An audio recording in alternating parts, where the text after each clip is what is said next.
Allah, a journey not a controversy. By Azly Rahman. Only in Malaysia is the world perhaps witnessing a raging debate on who has the patent to the word Allah, simply translated as that God.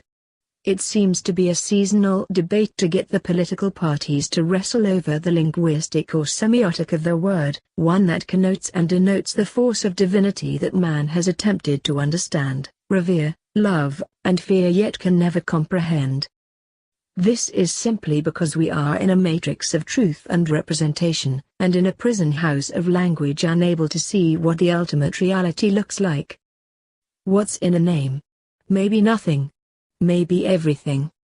And even more so, this Shakespearean "a rose is a rose" type of problematic seems relevant in a world of political manipulations such as in Malaysia, when race and religion are the twin determinants of political evolution.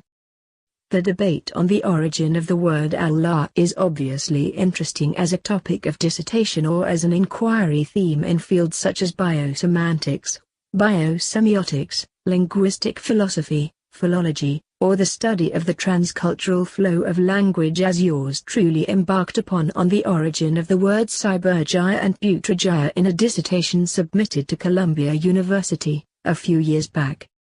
To ascertain the origin of the word Allah might also yield those studying it to also explore the origin of the concept of God, religion, scriptures, and even the notion of soteriology in the study of religion, a human enterprise that began with the agriculture society and what the sociologist Carl Wittfogel would term as the hydraulic societies. The attempt to name God and to call it by special nouns have been a human cognitive exercise since man has been trying to figure out what causes his crop to do well or to be damaged or destroyed, the night to go dark and the sun to illuminate, or the fate of his or her clan as the tribe moves from one planting area to another after slashing and burning crops. The search for God, perhaps noted as early as the discovery of cave paintings in southern France, moving on to the conceptualization of the divine and ultimate reality, to the birth of Zoroastrianism, to Judaism, to Christianity, and to Islam, in the Fertile Crescent, and in the non-monotheistic conception of it in cultural philosophies such as Hinduism, Jainism, Buddhism, and Sikhism, in the Indus Valley. These are ways that man has tried to name the unknowable, explain the unexplainable, and conceive the unconceivable. I am not sure if there have been controversies or people killing each other over who has the right to the name of this or that god. The Romans and the Greeks have gods in common playing different roles, but I have not come across crisis and conflict in such naming of gods in these two civilizations. No need for controversy. At this point in human evolution, in this age of reconciliation of the post-Mayan calendar, Malaysians, especially Christians and Muslims, need to be less childish in the fight over patenting and branding God. It is a name conceived differently anyway, as different as how each soul conceives the divine.